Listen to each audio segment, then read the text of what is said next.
휴한의원 일타 강사 위영만 원장과 함께하는 떨림 증상 바로 알기 시리즈. 이번 영상은 두 번째 이야기입니다. 앞으로 이어질 영상도 많은 시청 부탁드립니다.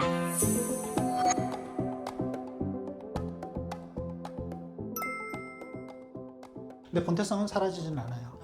그런데 이제 문제는 뭐냐면 본태성 떨림 또는 본태성 진전증 중에 본태성 떨림 플러스라는 게 있어요.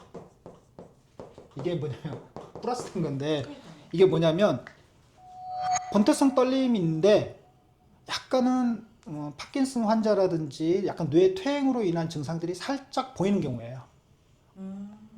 그러니까 뭐냐면 본태성 떨림인데 또 떨림 자체가 약간 파킨슨 환자처럼 떨린다든지 좀 증상이 심한다든지 약간 기억력이 떨어진다든지 예를 들면 보행 검사 같은 걸 해보면 약간 비틀비틀 거리면서 균형 장애를 못 잡는다든지 약간 뇌에 문제가 있는 증상들이 나타나요. 그런데 그게 다른 질환으로 진단 내릴 정도의 수준은 아니에요. 가볍게. 네, 근데 이게 뭐냐면 뇌 퇴행으로 온 거예요. 그러니까 본태성 떨림인데 약간 중년 이후에 노인원들이 좀 퇴행으로 인해서 오는 경우인데 외국 논문들 살펴보면 본태성 떨림 플러스가 나타나신 분들은 파킨슨 병이라든지 치매가 올 확률이 훨씬 더 올라간다라는 그런 연구 결과들이 있어요. 옛날에는 그게 아니라고 들었던 것 같은데? 옛날에는 이런 진단이 없었어요. 그러니까 이게 나온 지가 최근에는 그러니까 본태성 떨림이라고만 진단 내리지 않고 본태성 떨림인데 나이가 들어서 오니까 저거 좀 계속 뇌가 퇴행이 되는데 저거 좀 안 좋아질 것 같대. 근데 이렇게 진단이 내면 본태성 떨림 플러스라 그래요. 그러니까 옛날에는 떨림 환자분들이 질문을 하실 때 이 떨림하고 치매 연관성이 있냐 이런 걸 많이 물어보셨어요. 이건 있어요. 그때는 별로 없었는데 이제 그러니까 생기면서부터. 젊은 사람들한테 나타나는 본태성 떨림은 뭐 치매나 파킨슨과 관련될 가능성이 별로 없어요.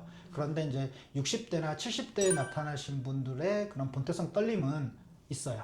왜냐하면 특히 본태성 떨림 플러스의 경우에는 치매라든지 파킨슨이 발병할 확률이 훨씬 더 올라가요. 왜냐하면 이게 원인이 뇌 퇴행으로 오기 때문에 오는데 왜 그러냐면 우리가 그림 뇌가 이렇게 하면 이렇게 척추가 있고 하면 뇌가 퇴행이 제일 먼저 오는 곳이 어디냐면 뇌관부예요. 이쪽 부분.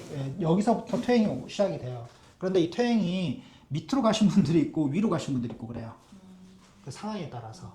그래서 보통은 이제 밑으로 가면 뇌관 쪽으로 가면 어떤 균형의 문제라든지 이런 게 나타나요. 위로 올라가면 파킨슨처럼 오게 되고 척두엽 쪽으로 가면 치매 같은 게 오게 돼요.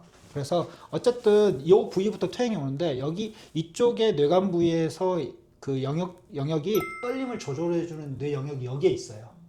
그러니까 떨림이 심해진다는 것은 이 뇌관과 이 뒤쪽에 있는 소뇌나 중뇌 쪽에 퇴행이 진행되고 있다, 퇴행이 오고 있다는 소리이기 때문에 떨림뿐만 아니라 중뇌라든가 소뇌와 연관된 증상들이 나타나기 시작해요. 노인들 균형을 잡기 어려워진다든가 어지럽다든지 또는 자율신경계 실조증 증상들이 나타난다든지 또는 약간의 건망증이 나타난다 이러면 이분은 본태성 떨림에 플러스가 있어서 퇴행이 진행되고 있구나. 이런 분들은 나중에 뇌수술하신 경우가 많죠.